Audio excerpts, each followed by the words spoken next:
You know, it's funny, me being a boxing fan and all, I've said on my channel at several times, you know, when there's a title holder that doesn't want to take the fights that the fans want to see, or doesn't want to fight, you know, the top contenders, or don't try to unify the titles, and they just take fights, easy fights.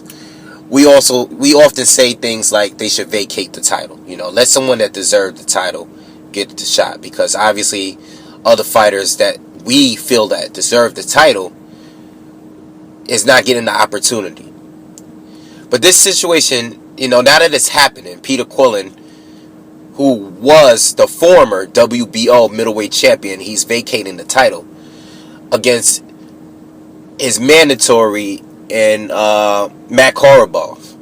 Okay, and a fight that I actually liked. I've said it on here. You know, I thought it was a good fight. Korobov, I saw for the first time earlier this year. I heard of him, but I didn't see him until he fought, I forgot the guy's name. It was actually, his name is kind of difficult to say. But I seen him fight for the first time earlier this year, and he fought under the Gamboa and Terrence Crawford card. And I thought he was pretty good. I mean, I heard about him. He's from Russia. I heard he lost to Triple G back when they were amateurs. I believe in Olympics, I think they lost. He lost. But this is a guy that, you know, a lot of people back then felt was, you know, was going to have a good career in boxing, you know, at one point. And so far he's undefeated. And, you know, I respected the fight. You know, I do want to see I wanted to see Quillin fight Danny Jacobs or Miguel Cotto or Triple G. These are the fights that I wanted to see. But I didn't mind the Korobov fight. You know, I didn't mind it at all. And now that he's vacating the title, he's not going to fight Matt Korobov. Okay, he turned down the $1.4 million that he was getting paid lovely for. I'm not even sure if he's ever been paid for that fight, for that much for a fight. It's hard. You got to wonder, why did he turn down this amount of money and vacate the title? Now, they made an article. I read an article earlier in the day about Peter Quillin vacating the title. And then there was a follow-up article on boxingscene.com. You can go check it out.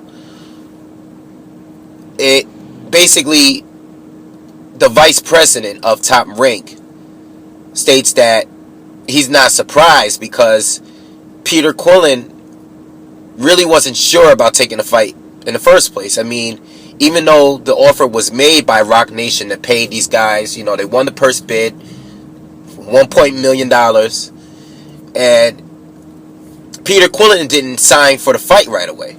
Okay, he asked for 2 extensions. And, you know, I guess he was already hesitant to take the fight. Now, I don't know why.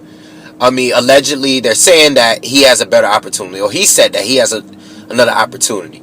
Okay? And people are thinking that it's against Daniel Jacobs, a fight that me and plenty of other fans, especially if you're from New York, you're Brooklyn, you know, native. That's a fight that I've always wanted to see. Okay? Big time.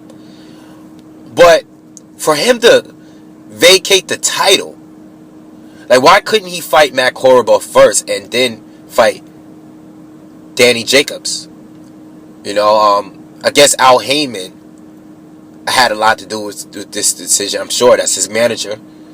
And, you know, why? You know, I mean, we're not going to find out. I just don't see, you know, the vice president of Top Rank, he thinks that Quillin's camp thought that this fight was a threat. Okay? Korobov, I think, is a good opponent. He's worthy, and I think he has skills. Definitely do.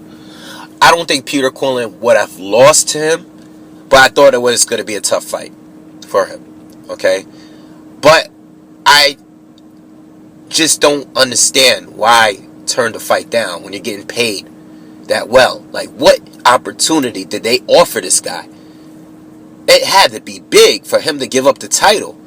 I mean, the Danny Jacobs fight is a good fight, but it's not big. Like, it's not really big. You know, it's like certain fans like myself, because I'm a big Danny Jacobs fan, and there's certain people like myself that want to see the fight, have a desire for the fight. But it's not a big fight. It's not Triple G, you know? It's not Miguel Cotto.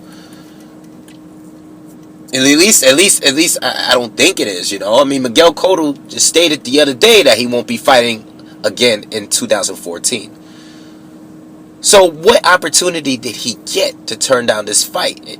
And besides, Miguel Cotto is working with Top Rank, so I'm assuming whoever he's going to take a fight with in place of Korobov is not going to be a Top Rank fighter, because we already heard a response from the vice president of Top Rank. You know, they were really looking forward to this fight here.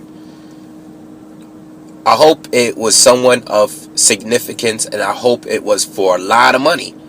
You know, I can't picture them paying Peter Quillin that much more. I mean, it was 1.4 million. I mean, I'm pretty certain that he's never been paid that much before. Okay. So I guess we're gonna have to wait, you know, and find out. But you know, I just wanted to put it out there. I am kind of disappointed. I am disappointed. I mean, you know, I know I said before that I want people to vacate the title when they don't want to fight the best in the division. You know, they vacate the title, let someone else get their hands on it. But I wanted to see someone beat the champion, you know, at the same time. You know, there's a part of me that said, you know, now the belt is up for grabs and two people will probably fight. I don't know if it's going to be Korobov and someone else, you know, but I wanted to see someone get the belt by beating the champion. You know, if the title is vacant, you know, of course you got to have two of the top guys fight for the belt or whatever, whoever they decide to let fight for the belt. But I would have liked someone to beat Peter Quillin to get the title instead of him giving the belt up, you know. But we'll see. You know, maybe there is some good that come out of it. I don't see it. I don't see why he just couldn't beat him. I don't know if he was confident in himself and wanting to fight this guy and beat him and then fight Danny Jacobs or whoever it is that they choose or they have chosen for him to fight, or, you know, whatever offer that was made to him. But it had to be big for him to give up this much and turn down that much money. All right. So let me know what you know, give me your thoughts on this, and make sure you subscribe to the channel.